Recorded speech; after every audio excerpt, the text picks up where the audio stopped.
You'll know when you have a wild woman. She'll practice her craft without boundaries. She is truly autonomous. Her loyalty is only to the family she serves, a midwife who will not allow herself to be held back by a system she didn't create. This podcast is for the birth keepers who want to grow and change.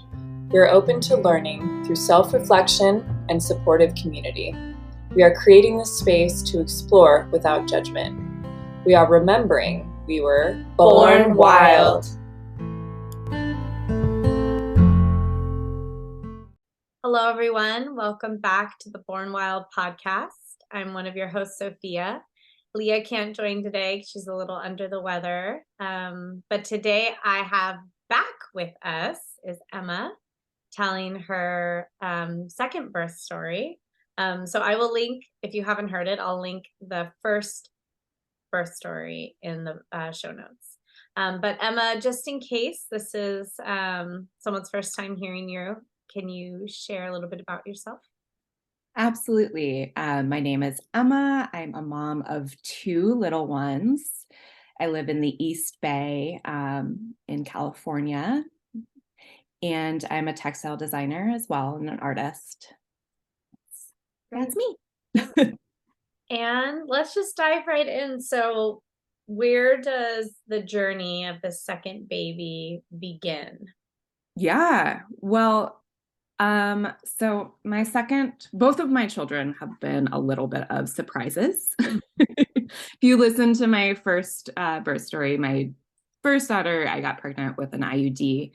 My second was a condom baby, so not as dramatic of a story, but still definitely not like called in necessarily, just kind of my children make themselves here.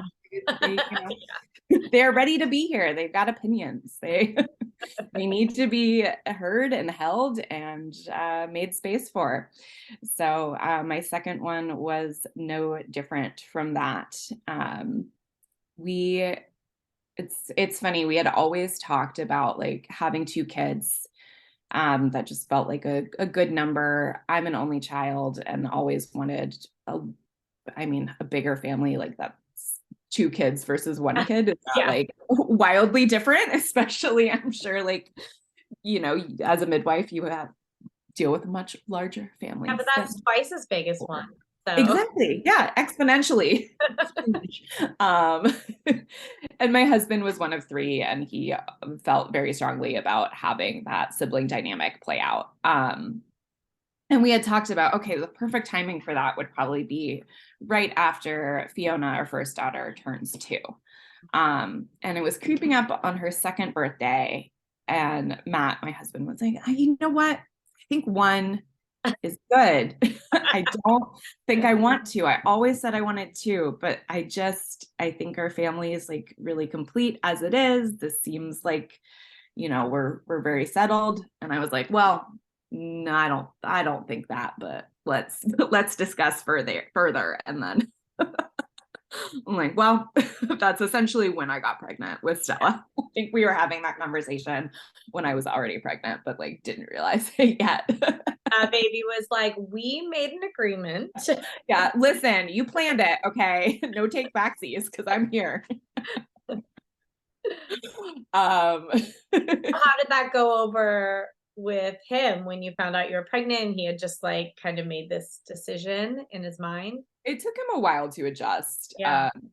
We also had like a couple life changes for my first pregnancy and birth, and the first year and a half of Fiona's life. We were down in Los Angeles, and then we moved up to the Bay Area essentially for my job, for my work.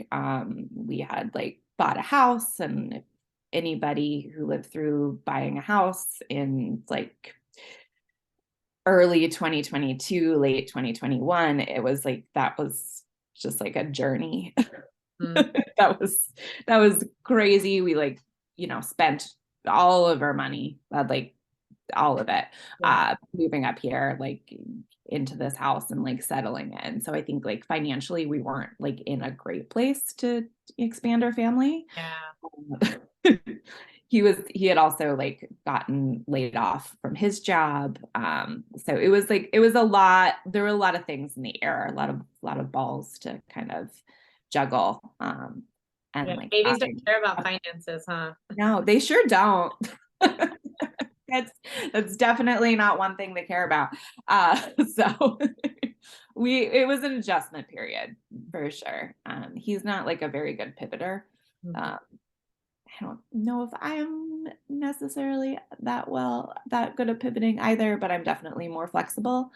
But yeah, it definitely took longer to kind of accept the reality of what was going on for him. But for me, she was always very much wanted. Very much like as soon as I got pregnant with her too, it didn't take me long to figure it out. I mean, I actually had a period again versus the first one with my IUD. I didn't have a missed period to kind of track that. But it's like as soon as I was pregnant with her, I was like, ooh, I feel pregnant. Yeah. like I just felt much more in my body from the very beginning with this pregnancy. Whereas with the first, I think it was taking me so long to wrap my head around the concept of becoming a mother outside of my timeline. And just because I had honestly, before getting pregnant with my first Fiona, I hadn't spent much time thinking about the concept of motherhood and how I would be in motherhood. So that was a very sharp pivot. But baby number 2, I was like, I'm ready for you. Yeah. Well, walk us through your pregnancy and like your decisions in pregnancy, like testing or any symptoms you had, and then also like how you came to decide where you were going to give birth and like the financial piece around that, because I know that can be a big piece for people. Yeah, And it sounds like it was for absolutely. you. Well, with my first birth, that was a hospital birth, very medicalized. I felt like I outsourced all of my personal responsibility in that pregnancy and birth, and it reflected itself in a birth that left me really feeling traumatized. And I knew that wasn't going to be how I would approach anything the second time around. It wasn't even an option in my mind to like do anything besides a home birth. I think to my husband, who is very much, he's not a crunchy man. But I was like, listen, we can either do a home birth with registered midwives or we can do a free birth, your choice. And he's like, okay, well, let's find a midwife. It's like, there's not options. That wasn't really like a discussion there. It was more just like, this is my line of how I'm going to approach this. And I had, as a textile designer, I kind of have a lot of time to listen to podcasts. I do a lot of drawing and painting in my work, less so now, but I used to do a lot of that. So there would just be time where I would spend just digesting podcasts. So like ironically, after Fiona's birth, I got really into like, the podcast world with like Free Birth Society and the Healing Birth podcast, which I found really great personally. And then you guys had interviewed her, Diana, from the Healing Birth podcast, and that like rabbit holed me to your podcast. And I remember just listening to just maybe your first, well, I listened to your interview with her and then like your first episode where you're just introducing yourselves. And I was like, these women seem like exactly what I'm looking for. And I had like kind of done that rabbit holing before I had gotten pregnant. You were already living up here, so we just happened to be in your area. Yeah. And yeah, so when I listened to it, I was like, oh my God, they're in the Bay Area. Like, that's incredible. If I ever get pregnant, I should hit them up. So you were listening to these after Fiona's, but before you were pregnant. Yeah. I kind of like did a deep dive after her birth to be like, what happened? That didn't feel good. I have a lot of unresolved like trauma to kind of deal with, and just listening to these other women's stories and normalizing birth and understanding more of the system that I was a part of, it was really, that was cathartic for me. So yeah, I had found your podcast even before getting pregnant, but I had already moved up to the East Bay. Mm-hmm. So yeah, once I got pregnant, I was like, I'm gonna hit them up. So you were the only midwives I talked to. Uh-huh. I like looked at a couple others like that were closer, because you're, more North Bay. So it is like a little bit of a slog to get down to where I am. So I was like, maybe I'll just find somebody in Oakland, but no one else. Like, I would read through their bios and I was like, no. The way you and Leah really speak about birth as like a sovereign experience, and really just trusting the women that you're taking, that are in your care, really just spoke to me from the start. And I was kind of like, it feels like them or like nobody. So luckily it was pretty early when I contacted you, and we were able to work together throughout my whole pregnancy. Yeah. And we processed your last birth, right? You got records from your last birth, and we like really broke it down. And yeah, the whole, like, oh my God, I think it was like 700 pages or something. Yeah, we were like, it was insane. It was so many pages. And then we'll meet up and explain what we found. And I remember you were like, I tried to print it and it broke my printer. Like, even the internet couldn't handle this file. Like, coming through the wire. It was a lot to comb through, but you had a lot of unanswered questions about, glucose levels in the baby, and just, different things about ROGAM and what happened, and everything was a little fuzzy, or they'd say one thing but maybe didn't do it, and so we were able to like comb through that and give you a little bit of closure there on like what actually happened. Yeah, which was huge. And I spoke a little bit about how in my first, I outsourced a lot, but I was fully into like all the tests, do all the things. I didn't think twice about it. And with Stella, I really didn't want that to be the case. I wanted to listen to my body and my intuition. So it was pretty much a wild pregnancy. We didn't do any ultrasounds. We did the fetoscope, but we waited patiently until remember, like, be like, is it fetoscope time? I'm like, no. Like, girl, you gotta wait. It's too early. Yeah, I thought long and hard about the 20-week ultrasound, because going into this pregnancy, I was like, well, I don't want to do any ultrasounds, but I'll do an anatomy scan, as kind of like the compromise. Like, again, my husband's much more medically minded. He's not, like doing no ultrasounds was like he was like, wait, what? We're not. Like, never thought about why someone would choose to do that. Yeah. Like, how could it hurt, kind of thing. Yeah. And then when I got time to like do that, and I have Kaiser insurance, so it's like, to like casually get an anatomy scan. That's not a casual thing. When you have Kaiser, you're like, oh, I have to like fully like enter the system and like go through like all of these appointments where I'm just going to be saying no to everything. And like, it was giving me a lot of stress. And so it kind of crept around that time. And I was just like, if I'm stressing too much about doing this thing that I don't actually want to do, when I fully feel like my baby is fine.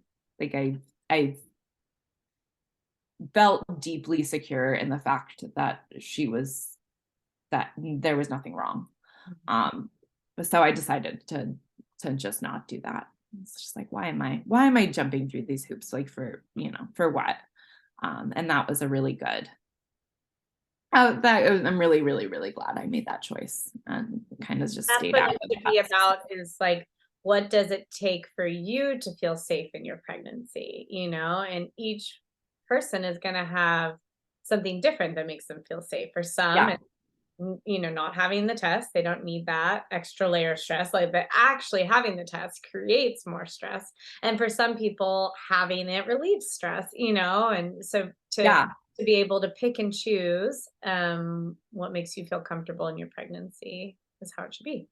And you did a really amazing job of kind of walking me through each of those decisions, and presenting what the options were and what you would get out of them and what you wouldn't get out of them. Um, and I think something I really appreciated from you was that you would always kind of put that question back on me, like what are you going to get from this? Yeah. What is this doing for you? Yeah. And we always tell people too, we're happy to make the decision for you if you just can't, but we're always going to say yes to the testing. We're always going to say yes to the thing because it's not our place to say, well, let's just, skip it all and risk it all and see what happens. That wouldn't be appropriate for us. But we welcome families to take on that responsibility and decide what's appropriate for their family. Yeah. Yeah. And it's just like the ability to question, or not even the ability, I don't think that's the right word, just the prompting to question is very different from any other provider I've ever encountered. And it's funny because they really don't want you to question anything. No, they're like, well, you should not be questioning this. Why are you even coming here? Good girl, go do your test. Yeah, versus like this is what the test is. Like, is that something that is needed? Is it not? If you do have this information, what will you do with that information? It's like thinking beyond like the immediate step and thinking, a bit larger scale, and about what that information is giving you, and is it worth it? And again, to me, it was like so much more worth it to not have additional information in my brain and just be able to feel more in my body and feel her and have that connection be made stronger. And I think for me, like any more tests, more information would kind of detract from that experience, from really being able to like feel in my body in that experience, in that pregnancy, and being really connected to my baby that way. Yeah. And it's nice to develop that relationship where you are the one saying my baby's fine or my baby's not, and this is what I want, because then that will continue throughout her lifetime where you're the one making these decisions and looking inward to yourself on how to help your child as she grows up instead of outwardly, but like knowing that you have support around you and what that kind of support looks like. So if you ever did have questions or wanted to brainstorm, that you have resources and, a community to help you, but that the community is always, leaving it up to you, hopefully. Yeah. No, absolutely. Absolutely. Very, very well said. Yeah. And okay. So what else to note about? Yeah. What was your pregnancy like? Were there any really big complications that happened, or was it pretty straightforward and smooth? It was pretty straightforward and smooth. Something I did in my third trimester is I started seeing like kind of like hypnotherapist, kind of energy healer, somewhere in the middle between those things. And that was really helpful for me. And I think anybody that's holding on to trauma from like a past experience, past birth, it was just really beneficial to do some healing that was outside of like a traditional talk therapy setting. She also does like a little bit of EMDR, and our sessions were, it was just very interesting. And it really helped release, I think, a lot of the trauma that had built up in my body. And I was able to really just feel more at peace in my own skin thanks to that. And I saw her like a handful of times, and then she was kind of like, I think you're good. Yeah. You don't need to come back. Graduated. I feel like is always the sign of like a good. Yeah. Yeah, that they're not like trying to get you to commit for life. Yeah, exactly. She's like, you'll be fine now. We've worked through some stuff. So I would definitely recommend, if anyone is has that sort of experience and is in a pregnancy again, to like really kind of look at head on what that trauma is doing to your body, and try to figure out ways in which you can get some sort of release from that. Mm-hmm. Yeah. Well, walk us to labor and like knowing you were in labor. How far along were you? What was your experience like? Like I had like some prodromal labor way earlier than I would have liked. It was like for basically my whole third trimester, I would have nights where I would start just mild contractions, but they would never pick up, but they were like actual real contractions. And that was really annoying. I also felt like very spaced out. Like probably she was born March 16th. So from like the beginning of February, I was like, I feel like I am on drugs. Like I'm be like looking at the night sky, like, wow, I'm so connected to the universe. It was weird. It was like a mild mushroom trip for like a month and a half. So I was like, surely I'm close to birth, but that was not the case. I'm like, she's totally gonna come early. I also I have celiacs, so there's a lot of like stomach stuff that can also like interact with like labor stuff. It was like my last week of going into work. I work in San Francisco and I take the BART in, and I was like going in, it was like my last Monday, and I just started like having contractions, like throwing up in the Embarcadero station. It was like really, it's like I forgot about not cute. It was like rush hour Monday. At least you were Very like pregnant woman pregnant. Like into the tracks. It was like, oh god. Yeah, it was not my proudest moment. I was like I'm gonna make it in, because I like already made it through the train, and my coworker saw me and he's like, you go home. what are you doing? Oh god. What are you doing? Leave.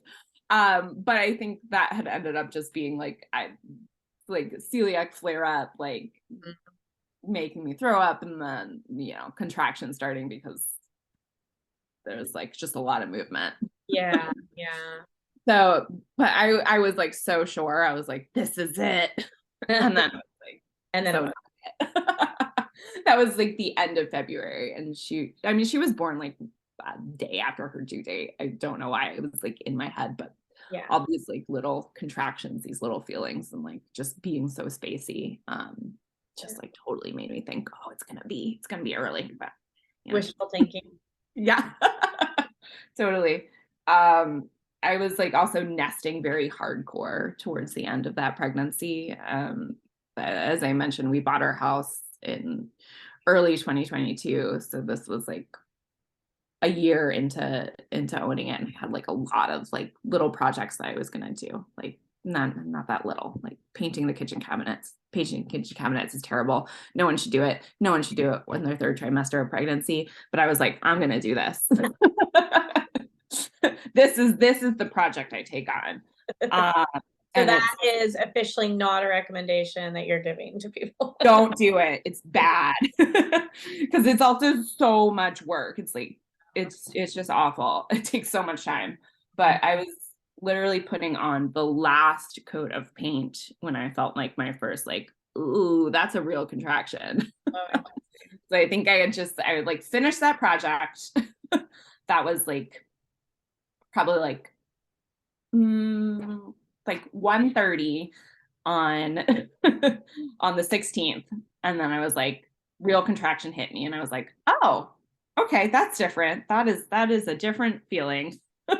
Time to, I'm just gonna throw these brushes away. I'm done painting. Let's go have a baby. It was the beginning of labor was like, it was really beautiful, actually. We had like a really, really rainy winter that winter. So, I have a pretty big garden in the back, and there's just like clover everywhere. I remember just being outside and like breathing in like that spring air, and like the way the sun was like dancing on all of the clover, and there's just bees, and it felt very like was like, all right, okay, I'm like connected and grounded. It's like, I want to be out here for my labor. And then I felt a couple more and I was like, no, let's go inside. Now I need But privacy. yeah. Yeah. Yeah. I was like, where's that ball? Well, yeah, your Playlist. early labor was not very long. No, it was not. But it was like a beautiful hour. Yeah, good start. But like right away, like my contractions were probably like 5 minutes apart is like where the very beginning was. And it just like it felt really good to like move through them. In the beginning, I was like, okay, yes, like I'm feeling this. This is great. I didn't want to really time my contractions, but Matt was timing them so that he could kind of talk to you guys and give you an idea of where I was at. Oh yeah, I think I had texted you earlier in that day, like, oh, got a little bit of bloody show. I was like, literally nothing else, but I don't know, maybe today. And then like You're just grasping onto any sign. yeah. It's like the real thing is just finishing your cabinets. That's what will actually put you into labor. Finish your house project. It's always like the last thing you did before you went to labor, right? Someone's Yeah. red light, green light with 3 toddlers did it for me. Mhm. Step 1, start sanding, taking the cabinets off the hinges. Step 85, have a You're baby. like, give yourself 2 weeks for this labor induction project. Yeah, totally. But yeah, no, it was just like a lot of dancing on the ball. It's funny, I thought like I'm a very touchy person, so I was like really prepping Matt. We didn't have a doula because we kind of like money wise, we were like, we're putting the money in the home birth, and like that's where the money is gonna live. So versus like having additional labor support. So I was like, damn, okay. I was like, Matt, we gotta work on this. I'm gonna want all this touching and like hip like counter pressure, and you gotta learn how to do it right. And he touched my hips one time and I was like, get away from me, do not touch me, go away from here. What are you doing? How dare you bring your hands near my body? Face. Which was that was a surprise for me. And it was like pretty much, yeah, from the beginning, it was like had to be standing, like kind of holding on to something and like swaying my hips. Like got, and his plan was to like go pick Fiona up from daycare. But that's like takes about like 30 minutes, half an hour, maybe longer. And at the beginning, I was like, yeah, that'll be fine. And I was like, you better not leave, actually. So yeah, I'd say like labor began like 1:32. We probably called you guys around like 3. And this was like on a Thursday afternoon. So there's a fair amount of traffic coming down here. That was the biggest thing in my head, especially how quickly it was all unfolding. I was like, and it's rush hour traffic. Yeah.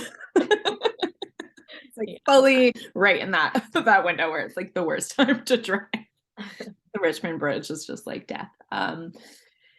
But yeah, I was kind of in my own little world. And then we talked on the phone. I had a contraction through it, and you're like, okay, I think we're gonna start gathering up our stuff and start heading down your way. And it was you, Nina, and Angela. And Angela was over. She's on the East Bay as well, in the East Bay as well. So she was like the first one that was able to come down. It was I think less trafficy for her, I'd assume. But yeah, we filled up the tub, and I was like, as soon as I could get in the tub, I was like, yes, I I need the tub. And there was like probably, it's funny. I don't really have a concept of like how the timing of things. I think once you're like fully in it, you're just like, where am I? Where in the world am I? But it felt like a decent amount of time before Angela got there when I got in the tub, and I had sent Matt away. So it's like, I don't want your hands. So there was like a bit of time where it was like just me in the pool laboring, and like thinking back, I'm like, that was actually really, really cool and like an interesting experience. And there's part of me that like wonders like how much of like how would that be to like go through an entire labor and delivery like by yourself, because like the accordion of time is so much more limitless when you're by yourself. And I think like there's a certain level of like expressing or performing your feelings outwardly to people that are in the room. Mm-hmm. That happened and that I did, and it was like just thinking back, like what would that be like to just be in that place where it was just me and just my experience. Like I don't know, definitely don't think there'll be a third baby, but like if a soul crawls its way into my body. Your children are very insistent, so it might not be up to you. Yeah, totally. I'm like, that might be like just it would just at least laboring alone longer would be something I'd be like very interested in experiencing. And it didn't feel like, I don't know, like it was more just intense when I was by myself. Granted, I could have been earlier along in my labor patterns, but like the contractions were like, they were very consistent and very close together from the start. I wasn't really getting that much of a break in between them. I mean, my notes say by the time we got there, they were every 2 minutes. Lasting, a minute and a half. So it was just like back to back. Yeah. You're like, that sounds right. I'm like, again, the time was weird. And like nobody was with me. It's like banished my husband. But yeah, that felt, it was probably like that too. Yeah. And one thing to mention too, that the plan was always not to do vitals for either you or baby. Do you want to speak to that a little bit? You had we talked about like, risk, benefit, all that kind of thing. And you had decided not to do that. It might be interesting to share to listeners. Yeah, absolutely. So I think it was a similar way of wanting to feel that autonomy during my pregnancy. I wanted to feel that autonomy during birth as well. I wanted to have as little drawing me outside of me during that process, and really be able to focus on what was happening in my body and trust my body, trust my ability to do that, trust in my baby and my baby's ability to do that. And also trust in my intuition to know if something was wrong. And to know that if I wanted to be checked. And just for me, that made me feel more secure in the process. And I know that it wouldn't for a lot of people, but I just wanted to have that autonomy over the experience. And then knowing that if something was going on or you changed your mind, that we were right there and able to check either of you. Exactly. Like, I mean, it's like, it's an ask away, like. And that's something that's really important to us. We feel it's important for you to labor the way you feel you need and to not have these extra pressures of, well, because even though you might not hold us responsible, the California Medical Board does, if like quote unquote something goes wrong. And so there can be this pressure, understandably, from midwives to be like, I understand you don't want that, but like, I need this to protect myself. And we just like really document our conversation and your decline and, the conversation we have about risks. And it's the only way we know your baby's okay. But like, then just let it be what you're wanting it to be, and respecting that. Yeah. Which I really, really do appreciate, because I think there's, even as I was speaking to like that difference of like being alone to like someone entering in the room, and like, I honestly can't imagine, like, I mean, vitals are so simple, but it's like every little interaction and little. Yeah. I remember when I first birth saying to my midwife, because she wanted to listen. I remember being like, I can feel my baby move. I know they're okay, because she was also my preceptor. And I had been in a birth where a mom said that. And she was like, okay, and didn't listen. So I remember being like, because it was just so uncomfortable to like, I don't know, even just little pressure on my belly was too uncomfortable. So I remember being like, ooh, if I say that, she'll leave me alone. And to be honest, I had no idea if my baby was okay. I was like feeling tuned in or intuition. I was just like, did not want to be touched. But I think that's like a wild animal response that is taking into account like you being okay or not being okay. Like that to some extent that is intuition, And we want to be the midwives who, if somebody is like, I actually love the idea of you here, but like not here in the room. You know, we've had people birth on their own with their partner while we're like in the kitchen making scones or whatever, you know? And so it's again, going back to like the prenatal testing. It's like, what do you need to feel safe? For some, it's presence and all the monitoring. And for others, it's not a lot of that, you know? Yeah. I mean, and once you guys were there, I was like, no, I want you. Yeah, be here. So it's not even like you were in the room and I was like, get out. Like, no, once you were there, I was like, yeah, pressure on my butthole, please. Yeah, a lot of people like that. Yeah, I would actually like hands now. Yeah, but again, we didn't like do any, like, I can't imagine getting a vaginal check. I can't imagine being in a position that someone coaches you to get into. Like, it just, like doing anything but what I felt like my body had to do in the moment of that contraction seemed like wildly impossible, impractical, and just like it just didn't seem like an option. I was in the tub, I was on like all fours, and then when I would have a contraction, I would have to like, I kind of like sunk my butt back, kind of like a puppy dog pose or like child's pose, and like pushed my hands out, and I had to like push into the tub. And that was like the only way that I could do it. It's like, this just has to happen. Yeah. Like, yeah, it was your rhythm, your ritual. Yeah. And I thought for sure I would like be moving around a lot, trying a lot of different positions. And no, like that one position was okay. And like my butt had to be under the water because like, God forbid, like my back arched out of it. I was like, oh no, I do not like this. Probably changed her position, and just was productive. Yeah, it was interesting. And I forget who mentioned like, oh, like you can check yourself. I know when Angela came in, she was like, oh, you know, if you're ready to push, you can push. And I was like, push, what? Huh? I was also like, I was decently loud. You were a lioness birthing. Like, roar. I had to roar. Like, and I was like, I don't think I can get louder. And then pushing stage, I was like, wow, I can get louder. So like good to know like my neighbors are never gonna call the cops if I get murdered. Like, okay. That one's figured out.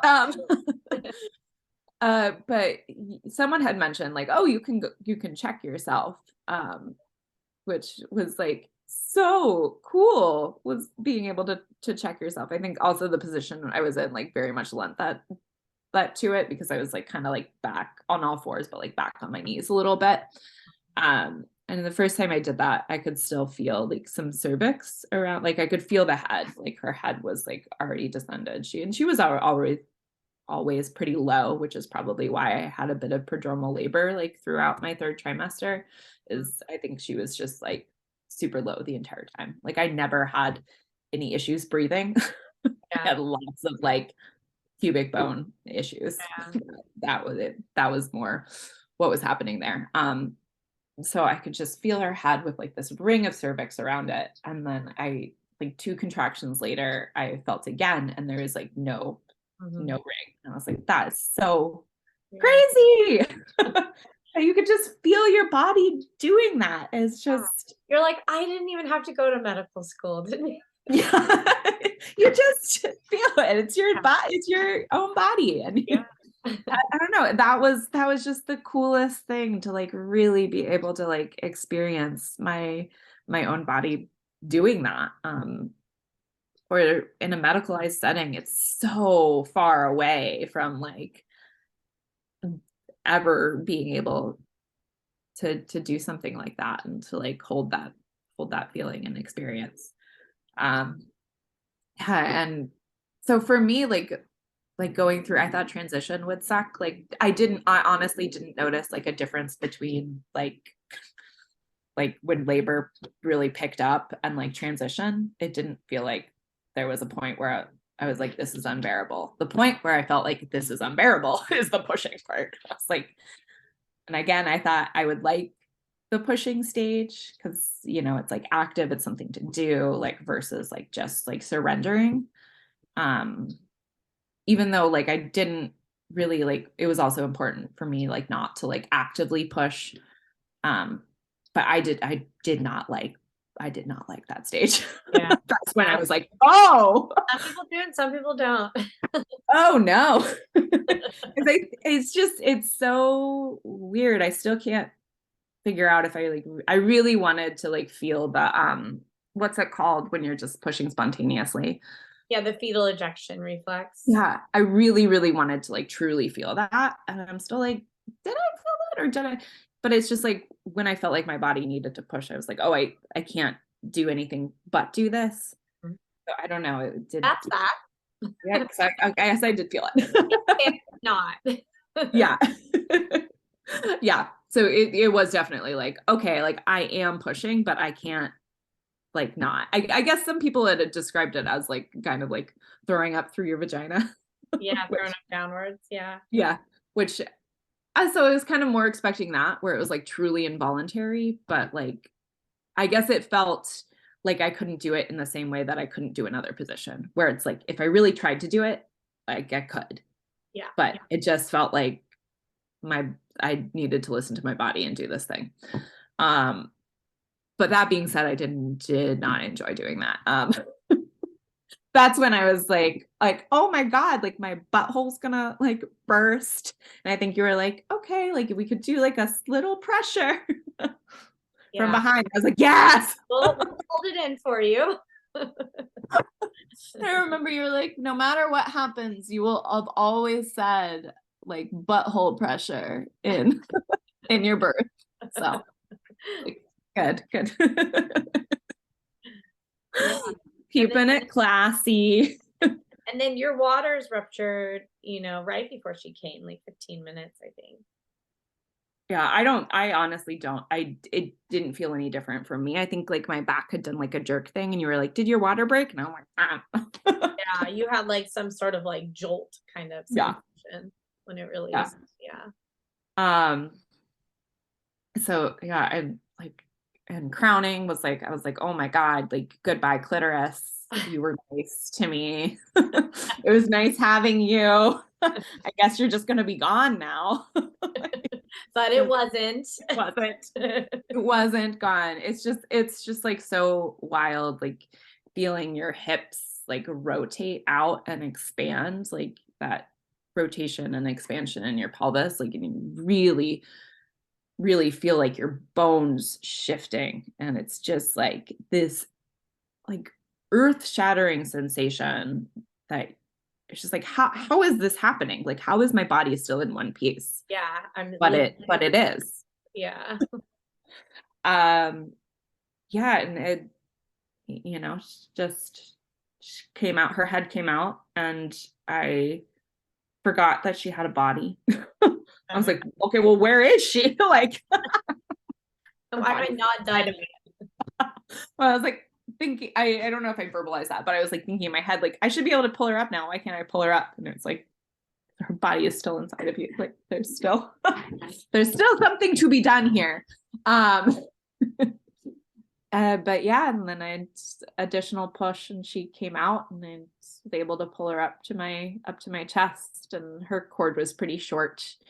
So it was a little bit of like a crunchy feeling, but it was just really, really incredible. Like just like being in the pool myself, pulling her up to my chest myself and like being able to just look at her and talk to her and, have her hear my voice first. I called her Fiona. So that's a whoopsies. Your name is Stella. Oh no. The first thing I said to you. It was not my name. But probably not the last time you call her Fiona. No. But I think there's also some beauty to that because to a certain extent it's like a rebirth of my of my first along with my second in that moment. So, Yeah. there's like one hand that's a whoopsies, and on another hand, I feel like it's like a really like just a beautiful moment and bridge between my daughters. Like all the things anyone ever told you in that pregnancy that you couldn't or shouldn't, or Yeah.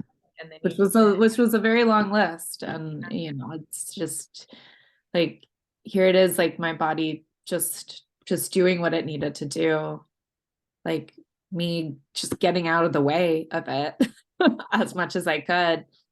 And then just seeing that beautiful tiny little face and giving her kisses. And so at our house we have like a little like back cottage, and my mom, she lives on the East Coast, but she was visiting for like the first month of Stella's life. So she had ended up picking Fiona up from daycare, and she had Fiona in the back with her. So Fiona wasn't in the house. But then after she was born, Matt went to go get her and like bring her in, and she got to meet her baby sister, which was just really, really sweet. She's just like, oh, I thought for sure she would want to climb in the birth pool with me because she loves water, but like it was gross enough that she was like, I don't need to be in there. Yeah. So my placenta was born pretty much like right away. I think the cord was already pretty much white when she had come out, right? Like it's like I don't know, 10 minutes later or something. And I read my notes wrong, just to correct myself. Your water broke right when you started pushing. That all happened at the same time. So like 40 minutes before. I was reading that your placenta came 15 minutes after she was born. So yeah, fairly quickly. Yeah. And you just kind of did that yourself too. Yeah. Yeah. Which is like someone with getting a manual extraction of your placenta is a very different experience. Yes.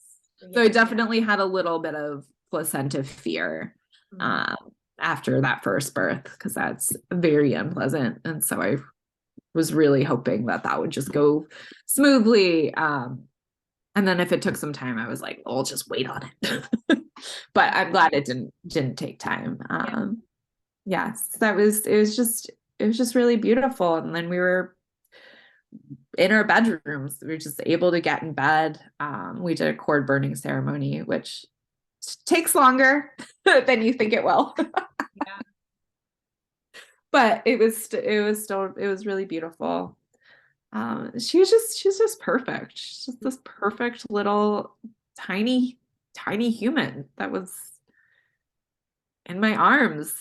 And it just, you just look at her and you're like, this is like, you are mine. Like, there is something so different about the bonding as well. I have to say, like, from the first experience where it's like these bright lights, everybody's yelling at you, like you're on drugs, it's like, it's a very different experience. And that bonding it took some time with Fiona. It was hard to like really get that initial bond back. And then with Stella, I was just like, that it was just an animal feeling, like, you are mine. This is my baby. Like, do anything for you, you tiny, cute, adorable human. How was, I want to touch on breastfeeding. Yeah. And I also want to touch on your postpartum pains you experienced. Oh yeah, that's right. A big part of your postpartum journey. That's right. Well, Stella had a really intense tongue tie and lip tie. It's like the most like you can't miss it kind of tongue tie. It's like thick. So we ended up getting that reversed in her first week. So like the first time she left the house was to like get a tongue tie reversal. So like, sorry kid, that was like introduction to the world. It sucks out here. Yeah.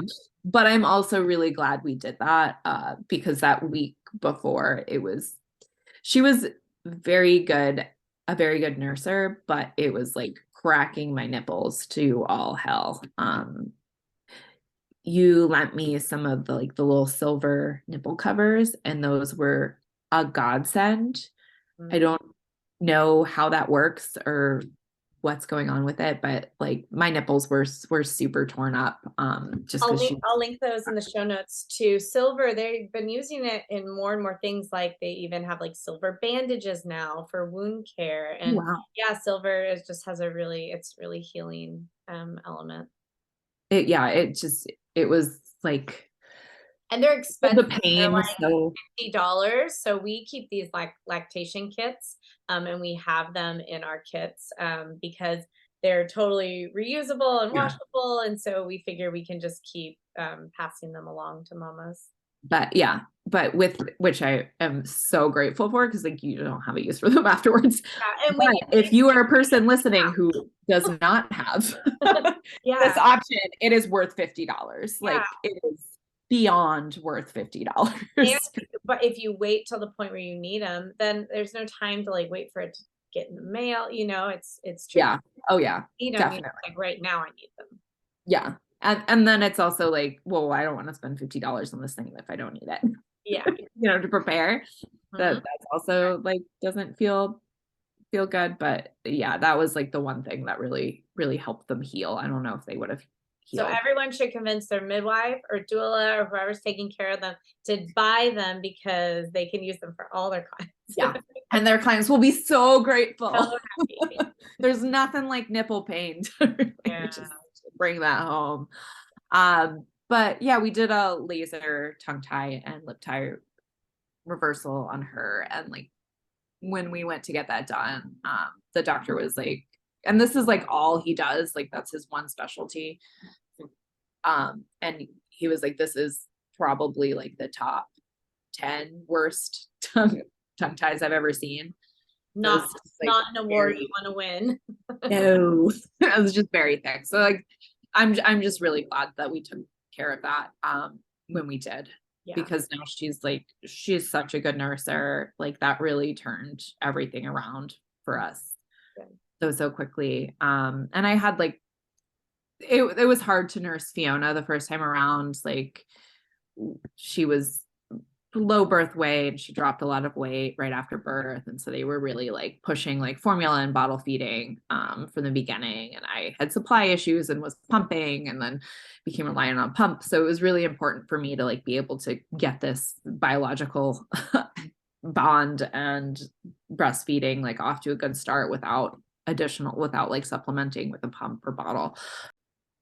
Yeah, because some women have this decision to make with lip ties of, what you were speaking to of like creating that bond, and also like the trauma that could come with like cutting and revising tongue ties and lip ties, especially if maybe they're going to get better and it's not, too bad. And so there could be this hesitation, and then they do it 3 weeks later and their like nipples are just trashed, so it could be a hard decision sometimes to decide to do it or not to do it. I think for me personally, I have a lip tie and a tongue tie that weren't revised, and my tongue tie actually split when I was in my 20s. It used to be very tight, and I have a lot of jaw tension because of that. So I think I'm just like also like I think it's personally worth it, but I also think genetically I'm probably predisposed to have children with very intense tongue and lip ties because I have like a relatively severe one myself. But it does like I still have jaw tension, grind, and a lot of that's related to the tongue tie from what I understand. So I don't know. It's also a lot easier when it's so bad that you're just like didn't feel like a gray area. It felt like okay, we should just do this. Made it straightforward decision. But it did take a while afterwards because you have to do wound care, like you have to press on the tongue and the lip, and we had to do that for 8 weeks afterwards, which is longer than with most because it was pretty bad. But didn't want to that being said, now she doesn't gag very much. I think it desensitized her gag reflex, so she's just like eating solids with no gagging. So that's one silver lining. And then let's touch on this postpartum pain that you experienced. Yeah, it was the weirdest thing. This is probably like a week postpartum. Um, and it was, I think, like 3 days in a row. I might be getting this slightly wrong, where I would just have extreme cramping. Like it felt like, midpoint of a contraction, but like would not let go. Like there was no down point. Like, it was a lot. And they would last for like 45 minutes to an hour. Mhm. And my bleeding was never very heavy, but like right after that cramping would stop, I would like no, okay, I'd like have like a very full pad of blood now after this. And my notes say that it was almost closer to 2 weeks that Oh, it you might, yeah, it totally might have been. yeah, That again, that timing is yeah, it's very fuzzy. yeah, because we were like, "This shouldn't be a thing at 2 weeks," you know? Yeah. Yeah, 2 weeks sounds right. Yeah, because the first week we like did the tongue and lip tie. Yeah, this was like a little bit after that.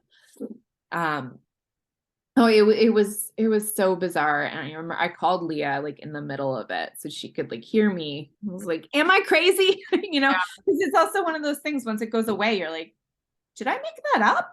yeah. What is happening? Because it would completely stop. And it was weird. It was like the timing of it was really weird. It happened at the Yeah. same time. Like, Yeah, she said you were, like, vocalizing through it almost like labor and, um, that you were saying it lasted for about 30 minutes. yeah. And I was like, oh my God, am I gonna have to go to the hospital? And then like 30 minutes later, it'd be like, okay, it's lessening. Okay, well, now it's gone. Yeah. What? And we talked about, like, risk of infection, which was really low because, like you were saying, we didn't do any vaginal exams. You didn't have, like, tears that we repaired or anything like that. Um, and we yeah, we're just kind of, like, confused what it could be, but also that it didn't sound normal. Yeah. And we talked about, like, were you gonna go into the hospital, to get checked out? And, how did you navigate that decision of, like, am I safe to stay home or not? Well, it was again like back to like, I just really didn't want to. Mhm, So I think it happened 3 times. So on the third time, I was like, if this happens again, I need to go in. mhm, yeah, But if this doesn't happen again, yeah. then I'm not gonna go And in. I think you were reporting that, like, after each time, you would have some big clots that your body Yeah, pushed out, so you think, like, the placenta and the membranes and everything looked intact, but maybe there was something there that was it trying would be like like you can't see because it's a it's audio. But I guess like twice the size of a quarter, Uh-huh, yeah. like a decent bit. Um, Like, so egg size? like a small egg, like a quail egg.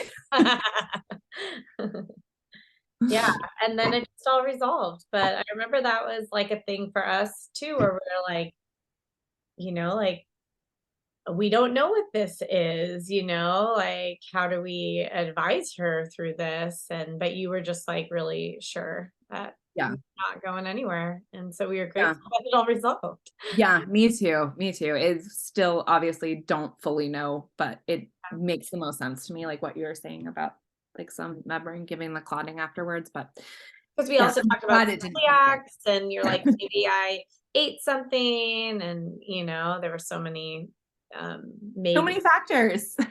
Yeah, But I'm so grateful it resolved because yeah, it was at the point where I was like, okay, you can't not deal with this if this happens one more time.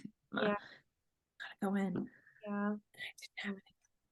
Well, if there's anyone listening to this after having your two, wildly different experiences, is there any advice you can give someone as they're like navigating their pregnancy journey? I think just cluing in to your own body is so important and so essential. Um, and to try to navigate like what feels good. Like, what are you being offered and why are you being offered it? And kind of the questions you prompted me throughout the second pregnancy, like just really think about like what you're getting out of everything that's being offered, I guess, throughout your pregnancy. It's an offering, right? It's like not like you have to do any of it. Mm-hmm. And so what are you getting out of each thing? Like, what is it telling you? Is it giving you something that will bring you more peace, that will make you feel safer? Because at the end of the day, like, there's only so much we can do, for in pregnancy, like, and so much of it is just about trust and intuition. And I think the sooner that you're able to clue into that as a parent, the better. Because that's also like being able to let go and trust in your own intuition and in your child is like something that you're going to keep learning over and over and over again. And trying to clue into that in your pregnancy, I think, gives you a really big jump start. And just think about like what I'm being offered something that's just going to cause more anxiety and take me away from the experience of being pregnant and holding the soul within my body, or is it going to bring me closer? And just cluing into that for yourself, because it's going to mean something different for each person. And just don't give too much of your autonomy away. That's yours. It's your decision to make. And there's, for the most part, there is always an option. Like don't feel too backed into a corner by what you're being told by one care provider. Seek more options, do your research, really feel in your own body and try to figure out like what you need to feel powerful in this experience, because it's an invitation to step into your own power as a mother and as a human. And it can be the most transformative experience of your life if you allow it to be that. Well, if somebody's listening and wants to reach out to you, is there any way they can contact you? And we'll leave it in the show notes too. Yeah, of course. Instagram's probably the best way to reach out to me.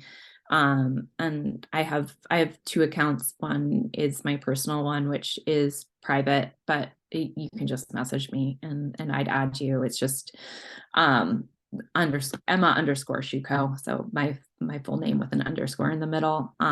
And then Emma Shuko Design is my design account, and that one's public. Yeah. Well, thank you again for sharing part 2 of your journey.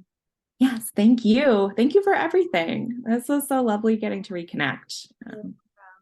I miss you guys. I miss our visits. I know community gatherings coming up, so hopefully we'll get a chance.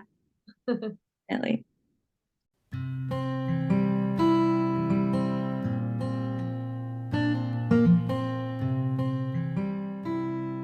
Okay, everyone, that's it for today. Thank you for listening to the Born Wild podcast.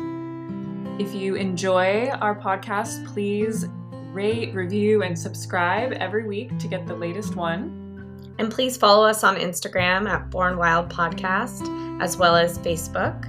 You can also write to us at info@bornwildmidwifery.com, as well as our website, bornwildmidwifery.com. And remember, stay wild.